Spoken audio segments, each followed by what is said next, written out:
Tales from the Carnival, an audio autobiography of 18-year-old Buckley's summer as a carny. Nearly 2 hours of stories about drunk children, lot lizards, horrible business practices, and potential crimes. Listen to a free chapter and buy the rest at adoseofbuckley.bandcamp.com. Remember when J.K. Rowling was like the most beloved person on the planet? The creator of Harry Potter brought joy to millions of children around the world with her stories, and she was thanked by parents everywhere for getting kids off their screens and interested in actually reading a book.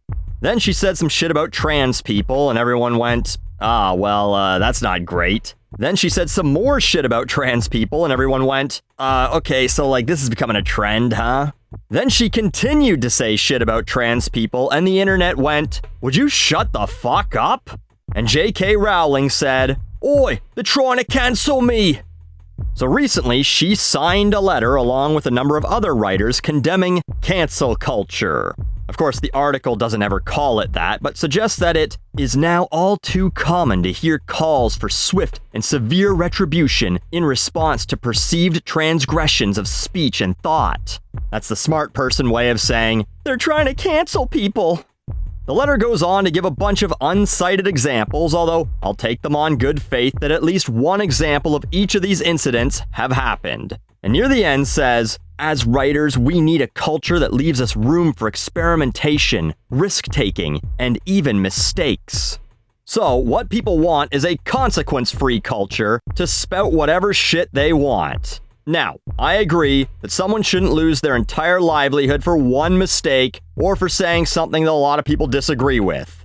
But you'll find, for the most part, if you really look into it, that's rarely happening. And in fact, most of the time someone gets canceled, it's for what they did, not what they said. But let's look at the most prominent cancellations of the last while. Hell, let's start with J.K. Rowling. How's she doing?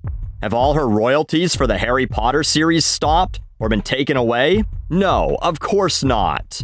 Netflix didn't pull the movies off their service. I've heard no stories about libraries or bookstores no longer carrying the series. No one's done anything. But if they wanted to, if we're going to talk about freedom, shouldn't they have the freedom to do that? Because oftentimes, the people most against cancel culture are also the same people ranting about how businesses should have the freedom to do what they want. Like, businesses should be allowed to choose to open during a pandemic. Or, businesses should be allowed to refuse to sell a cake for a gay wedding based on their religious beliefs. So, a business should have the right to choose how they want to operate based on their own morals, but if they want to choose to, say, not carry J.K. Rowling's books because of her constant ramblings about trans people, and that's their morals, they shouldn't be allowed to have that freedom? And that's censorship? Because we've been here before. That's not censorship. J.K. Rowling never had a right to space in Barnes and Nobles. But it's a moot point because none of that happened anyway. She hasn't been canceled at all. All that's ever happened is people have written articles about her being a piece of shit. Is that what she wants stopped? Because if it is, I thought we just got told writers should be allowed to say whatever they want. And if she's dropped by a publisher, if she somehow manages to have a second good idea in her lifetime, she can always self-publish. And the people who do like her work can always just get it from her directly. Might be tough if she's pissed off the libs with her anti-trans shit, and pissed off the religious right by trying to teach kids that magic is better than Jesus, but no one's locking her in jail for her thoughts. But let's talk about some more people who lost everything. James Gunn? Remember when he got canceled for some old tweets? Disney fired him because they didn't think his 10-year-old jokes about, having sex with 10-year-olds were funny.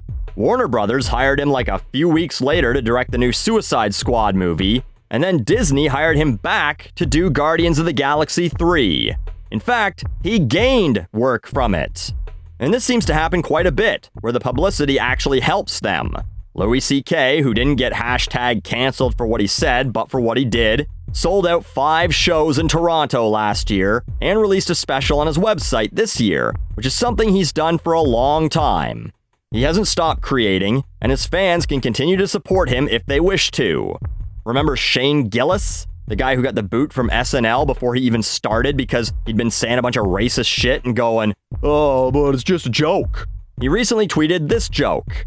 cancel culture isn't real. My mom made her world-class meatloaf last night and the basement's very humid, but things rock for me. This joke might be funnier if his Twitter feed wasn't full of advertisements for stand-up gigs he's got coming up, and if he and his buddy didn't have a podcast with a Patreon with over 7,000 supporters.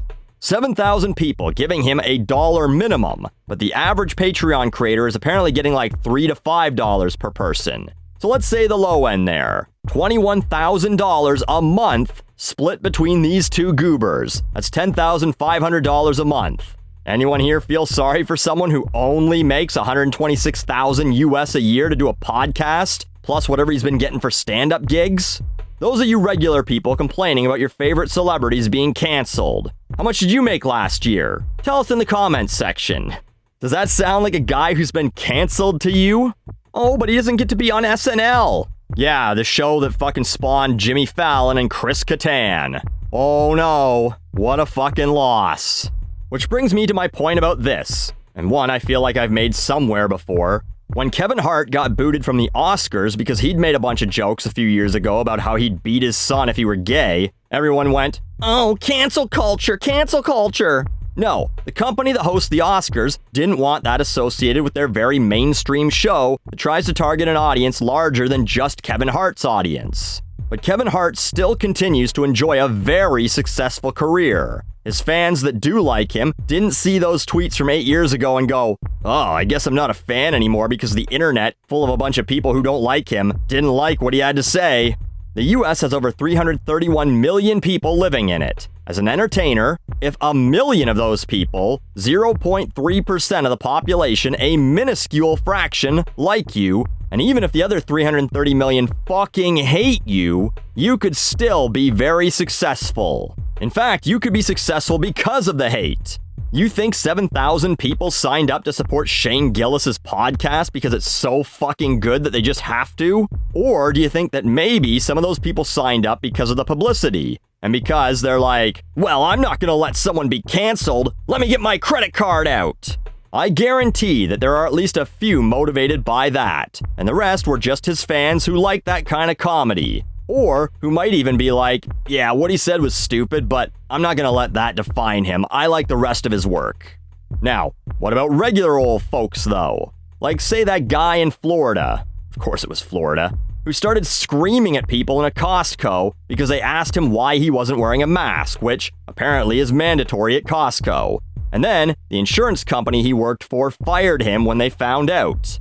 I guess if you're an insurance company who thinks unhinged bros who clench their fists and charge at old ladies are good for your business, then there's a free agent on the market right now. But again, a company has the right to choose who represents them. If your job is to sell peace of mind to customers and assure them that they'll be taken care of when they need help the most, the best face for your company isn't a guy screaming, "I feel threatened! Get back!" at a person who asked why they weren't wearing a mask. The most annoying part, though, I will say, are people who have no dog in the fight getting too involved. So as I said, I have no problem with this insurance company not wanting this guy working for them because of this incident. But I do have a problem with people from all across the country swarming a website to go, "Fire this guy! He did a bad at Costco!" when you don't even live in Florida and aren't a customer. I totally think a customer, or maybe even potential customers, should voice their concerns when they see this, and have no issue if the insurance company sees it when it goes viral and goes, "Yeah, dude, we gotta talk." But get a fucking life if you're just gonna sit around on the internet all day, emailing the workplaces of people who did something you don't like. And you certainly don't send death threats to his fucking son, which he claims happened. But when it comes to public figures voicing their opinion or saying stupid shit, stop crying that you're getting canceled when you get ratioed on Twitter. It's not the same thing. Hell, not only is it not censorship, when the dumb shit you say results in you trending, your views just get amplified, shown to even more people. Gonna be hard to convince me that having your content shown to 100 times as many people as normally would see it is censorship. You still have the right to say what you're going to say, and other people have the right to say what they want to say about what you said. But your core audience isn't going to leave you. And if they do, like you say something so fucking stupid that it pisses them off too, that's also not censorship. You just made a bad business decision. I make bad business decisions every week by saying things that don't pander directly to every member of my audience. I guess every time I get a thumbs down, every time a subscriber leaves, I should cry, "I'm being canceled!" And maybe I could also get 7,000 Patreon subscribers. In fact, if being canceled could make me $120,000 US a year, then just call me Firefly and send the Fox executives in, 'cause I'm fucking ready.